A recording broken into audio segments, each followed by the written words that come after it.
اور اللہ تعالیٰ یہاں پہ خود فرما رہا ہے کہ ہم نے تمہاری حفاظت کے لیے یہ فرشتے مقرر کیے ہوئے ہیں، اور یاد رکھیے کہ یہ فرشتے انسان کو نہیں چھوڑتے مگر جب تک ہم کوئی ایسے عمل نہ کریں، اس وقت ہم اللہ کے فرشتوں کی، اللہ کے حکم سے ان فرشتوں کی حفاظت میں رہتے ہیں جو جنوں سے، شیطانوں سے بچائے رکھتے ہیں آپ کو، جب تک کہ آپ کوئی ایسے کام نہ کریں جس سے ان فرشتوں کو مجبوراً دور ہونا پڑے، اور وہ پھر اس حالات میں وہ فرشتے آپ سے دور ہوں تو شیطانوں کو آپ کے اوپر وار کرنے کا موقع ملے۔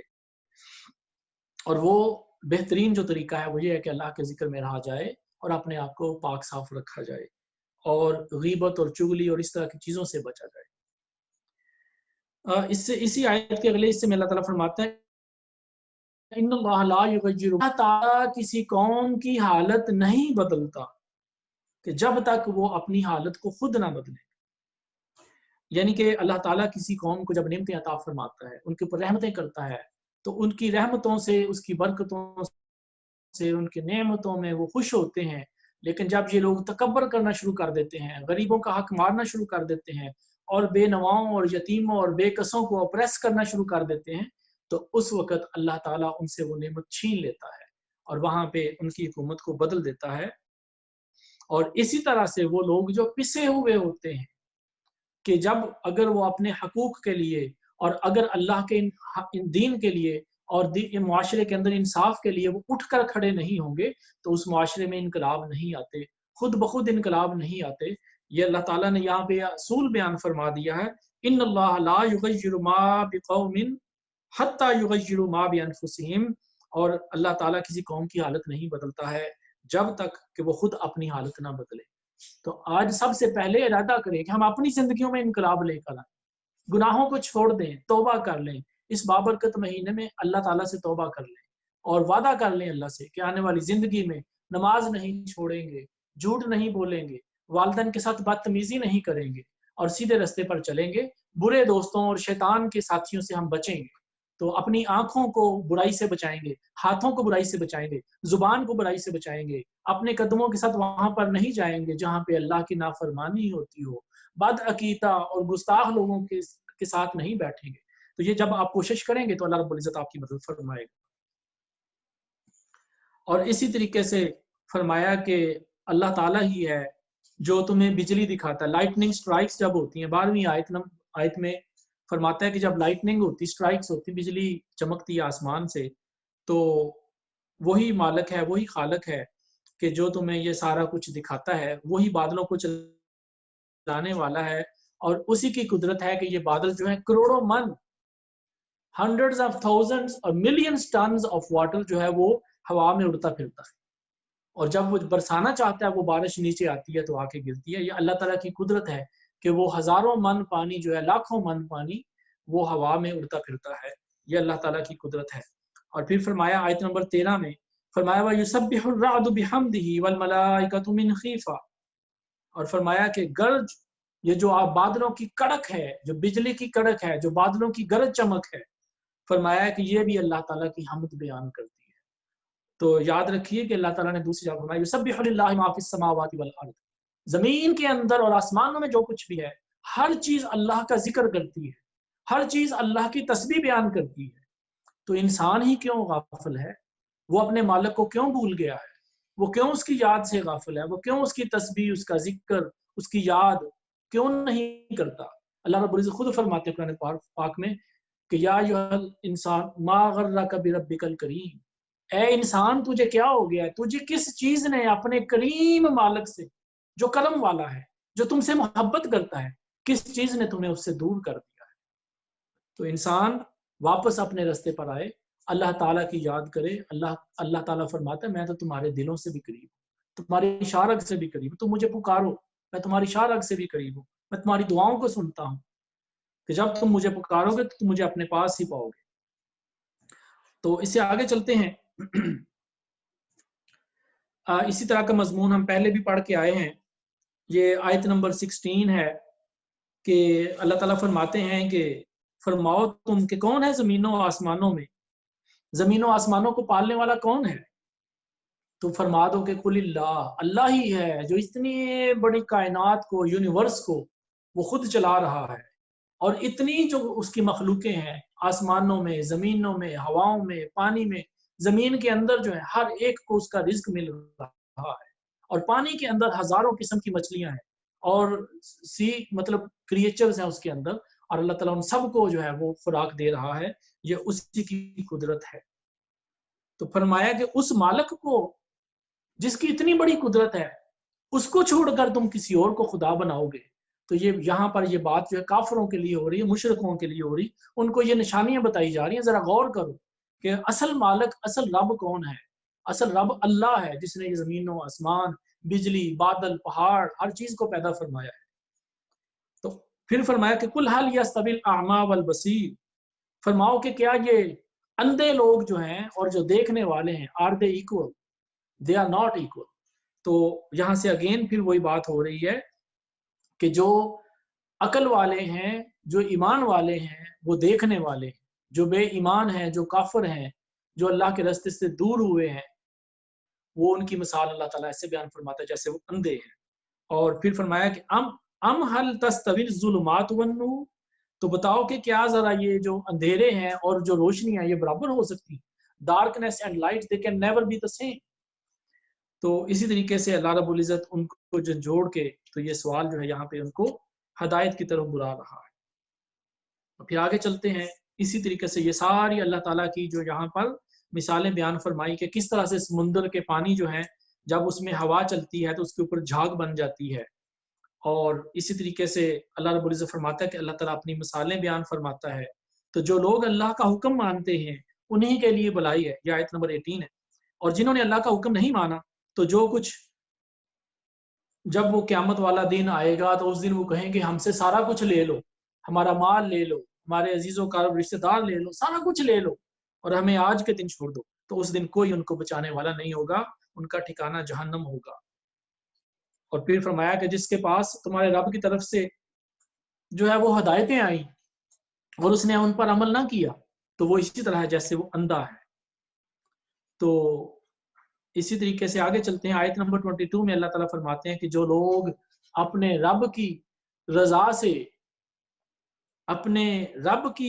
سے رب کو خوش کرنے کے لیے صبر کرتے ہیں اور نماز پڑھتے ہیں، اور جو کچھ رب نے ان کو دیا ہے اس میں سے خرچ کرتے ہیں، کبھی لوگوں کے سامنے اعلانیہ دیتے ہیں اور کبھی چھپا چھپا کر خرچ کرتے ہیں، اور نیکی کے بدلے وہ نیکی کرتے ہیں، اور اگر کوئی ان کے ساتھ برائی کرتا ہے تو اس کے بدلے میں بھی بھلائی کرتے ہیں، تو فرمایا کہ انہی کے لیے ہم نے آخرت کے گھر میں انعام تیار کیے ہوئے ہیں، ان کے لیے باغات ہیں جن میں نہریں بہتی ہیں، اور وہاں پر اللہ رب العزت جو ہے ان کو عطا کرتا ہے۔